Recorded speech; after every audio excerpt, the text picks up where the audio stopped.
Good evening, London. Allow me first to apologize for this. The emergency channel!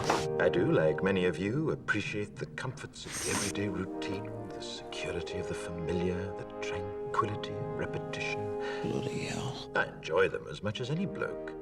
But in the spirit of commemoration, Who's that, Mum? whereby those important events of the past, usually associated with someone's death or the end of some awful bloody struggle, are celebrated with a nice holiday, I thought we could mark this November the 5th, a day that is sadly no longer remembered, by taking some time out of our daily lives to sit down and have a little chat.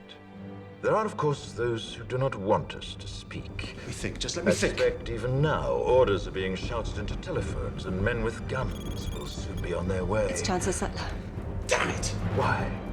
Because while the truncheon may be used in lieu of conversation, words will always retain their power.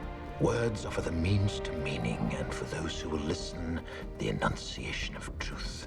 And the truth is, there is something terribly wrong with this country, isn't there? You designed it, sir. You wanted it foolproof. You told me every television in London. Cruelty and injustice, intolerance and oppression. And where once you had the freedom to object, to think and speak as you saw fit, you now have censors and systems of surveillance coercing your conformity and soliciting Cameras. your submission. We need cameras. How did this happen? Who's to blame? Well, certainly there are those who are more responsible than others, and they will be held accountable.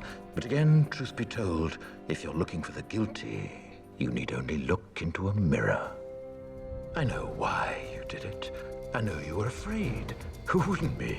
War, terror, disease.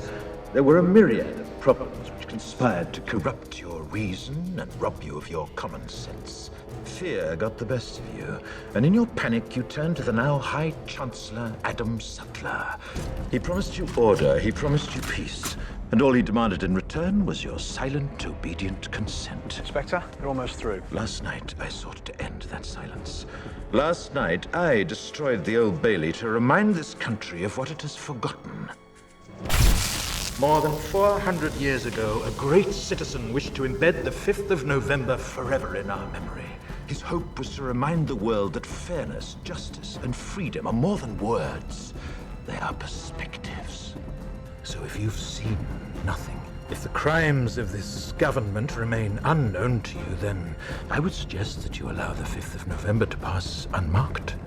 But if you see what I see, if you feel as I feel, and if you would seek as I seek, then I ask you to stand beside me 1 year from tonight, outside the gates of Parliament. And together we shall give them a 5th of November that shall never, ever be forgot.